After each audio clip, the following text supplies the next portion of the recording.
Hey everybody, Dr. Daniel, and I'm going to talk about because patients very often ask, like, you're online, how do you diagnose this? Don't you need labs? And all of that is a consequence of training or programming from the medical system. And what I mean by this is you can do all the blood tests you want, and that is not going to help you diagnose neuropathy. You can do NCV EMG tests and excuse me, NCV EMG testing. Well, number one, can be kind of painful. It does vary case to case. I no longer ordered them after an experience I had, I think it was like 2005. Had a patient come in the office. We were doing testing in the office. This is for radiculopathy, actually for a nerve problem related to somebody's carpal tunnel. And he was in the other room with the neurologist who was in office testing for me. And Ron, I still remember his name, was in no small amount of pain. Now, mind you, Ron had already told me I get numbness and tingling. It feels like my arm's asleep. Sometimes it hurt. You're like, that's a nerve problem. It's apparent.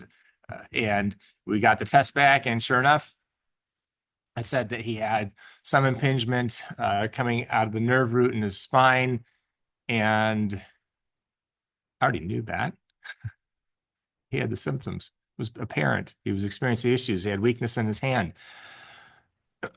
I never subjected another patient to NCV-EMG after run because I don't need a test for something as simple as my nerves are hurting. I've got numbness. I've got tingling. I've got burning. My feet are always cold. I have a weakness. I get cramping. I get shooting pains. That's obviously a nerve problem. Punch biopsies. Well, punch biopsy. Obviously, they're poking a hole in somebody. Not a fan of that either.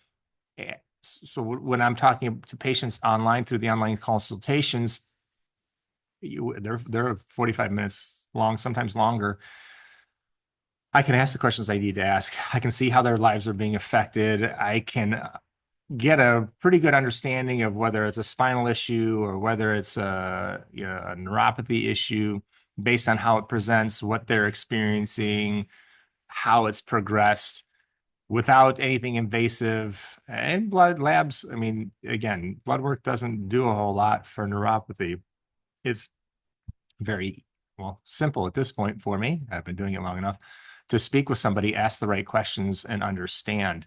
And again, along with that, during the consultation, we're not just stuck on the neuropathy. We're asking questions about, like, which would relate to blood flow. We're asking questions which would relate to inflammation. We even do a survey, which I call the inflammatory index, which evaluates through a series of questions the amount of inflammation in the body, how the body's dealing with inflammation, which provides for me even more information than most labs. And again, at the end of the day, I'd rather be talking to the patient, to you, than looking at a piece of paper, because the patient, you are going to be able to tell me more than I can learn from looking at a lab value. Oh, your labs are normal. Well, if somebody's in front of me for neuropathy, that they don't feel normal, there's something wrong, and they certainly need help. And that all comes back to, and I've done many videos on this, paper versus patient. And labs were valuable and they're certainly important. Sometimes things are hiding in there you can see. But if a person's coming in with a neuropathy, they're already feeling what I need to know. I just need to ask the right questions to figure out what's going on. And that basically is how we help patients, is by doing the consultation and asking the questions. Questions are the answer for me. I need to ask questions. And when I ask enough questions and the right questions, I can follow the breadcrumbs to the answer for the patient.